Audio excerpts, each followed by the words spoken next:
And so what they think they're doing is they're like, well, that's what everyone else is doing, so I need to build my personal brand. You're not building anyone's fucking brand. You're just reinforcing an identity that everyone already knows about and does not find you interesting because you're the same as everybody else. If you remember when you were in middle school, there was like the preps and the goth kids and then the bros or the athletes or whatever. When we're growing up, we're trying to figure out our identity. And maybe some of you weirdos actually switched tables once or twice because you were figuring out who you were. And what happens is we learn these identities that come with these sets of beliefs. You see this a little bit in the political scene. If you're a Republican, all of a sudden you have to wear flannel and trucker hats, America, and shoot guns. And on the flip side, if you're a liberal, you have to just say all homeless people can do whatever they want, whenever, and we should let everyone across the border no matter what. We all should raise taxes. Basically ridiculousness on both sides. What happened to the real middle, people who just like, hey, you can marry whoever you want. Please don't tax me too much. There's this middle, and that's why people like Rogan have blown up, because people are like, he's a Republican, he's a liberal. It's like, he's just Joe Rogan. Like, Joe Rogan is interested in UFC. He's also interested in aliens. He's also interested in stand-up comedy. He also has like this kind of fitness, carnivore, whatever thing going, and biohacking. So he has these like very different interests that he's super deep on, and no one would be like, Joe, so what we're thinking is you need to increase your biohacking by 15% so we can capture this audience. No. If you want to stand out in your marketing or even a personal brand, just actually saying what you really believe, the thing that you're afraid of saying because maybe it's 2 or 3 or 4 beliefs that don't go with the uniform that you wear every day, actually makes you significantly more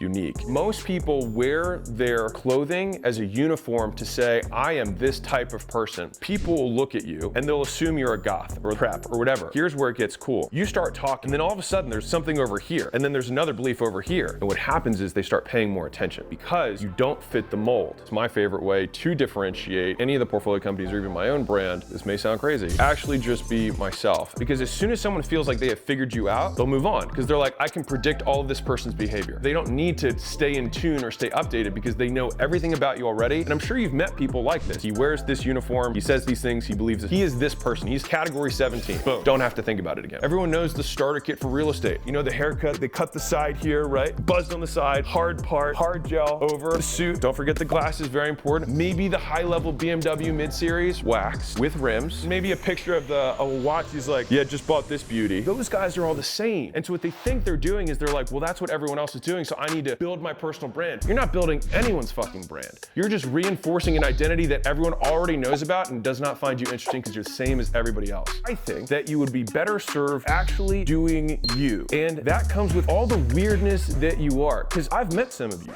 Y'all are weird as fuck. And if you stop pretending to be this identity that you wrap into the starter kit of whatever Instagram influencer you're trying to copy, and you just were you, what happens is your unique individual personalities are like weirdness because everybody had different parents. Everybody was born in different cities. Everyone has unique things. Like your dad might have been a mechanic. You might know a bunch of shit about cars. And if you bring that up, all of a sudden people look at what they expect from the real estate starter kit. And then all of a sudden you've got these points over here and you become interesting and people lean in. They pay attention because you don't match the mold. I'm gonna shift this to business. There was this time where there was this competitor who moved in my marketplace when I had a local gym. Guy was outspending me and I was like, man, I'm gonna have to do something about this. So what I did was I copied the guy's landing page. So I copied everything, changed the logo, whatever. But it was like probably 90% the same. Here's what's crazy. His page did worse than mine did. Why am I copying this guy? I actually just got worse outcomes from this. Fast forward, I was gym launch days. Somebody came into the marketplace, started marketing really similar stuff. I subscribed to the list to see what the emails they were sending, and they were my emails. Literally 100%, word for word. Didn't even like swap anything out. They were my emails. I'm like, man, I'm thinking about copying this guy by hopping on his newsletter. He's just using my shit. A lot of people say, stay in tune with your competitors, consume everyone else's stuff. I actually don't feel that way. I actually turned off all my ads on my newsfeed. When I made my marketing or made my content, I just made it about whatever stuff I felt like talking about. And so people were like, man, your stuff's always so different and so original, whatever. And it's really easy to be original if you're just not looking at everyone else's shit. The act of consuming everyone else's stuff, what ends up happening is that those thoughts become top of mind for you and you become another Mickey Mouse, another Instagram influencer starter kit. They've got the watch, the car, 100% hustle, 0% grind. If other people copy you, it's a good sign because it means that what you're doing is working and most people aren't original. If you copy them, what it means is that you accept the position of second place. You accept that they are inherently first. You literally say, you are better than me at this. And if you claim to be the best at whatever it is that you're trying to do, or at least that you're trying to be the best, you copying their identity, their look, their feel, their brand means that you are accepting to lose. You will never win because you aren't gonna beat them at being them. Quick story, his client in our software company, Alan, who was a real estate agency. So we worked with agency owners in that business. And so this guy was continually struggling. Like he couldn't really ever break through there and he was always selling new people and they would always churn out the back, whatever. It took me 6 months of like just battering him over the head with this, publicly embarrassing him to finally get him to change his behavior. And I was like,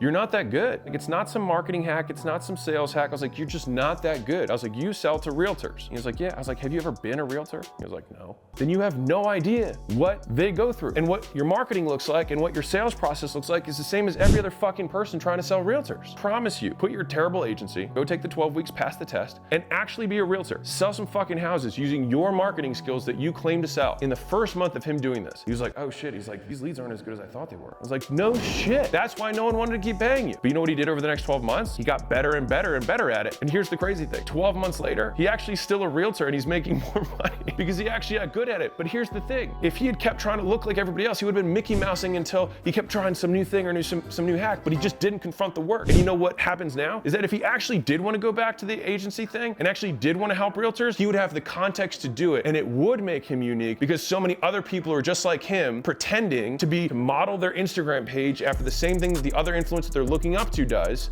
rather than being like, I wanted to figure out real estate. Most people don't do that. They just look what everyone else is doing, do the same thing, water it down, and they literally blend in like everyone else. And they wonder why they don't win. You've heard me say replicate before you iterate, right? That comes to skills. If you want to learn how to sell, hide next to the guy who's making calls. You want to learn how to knock on doors? Walk with the guy who's the best guy on the team who knocks doors, right? You duplicate the skill so you know you can do it. That's different than replicating a story and replicating an identity. I've seen like Hermosify and Hermosi style content and Hermosi style edits. It's not about the captions. It's about the content.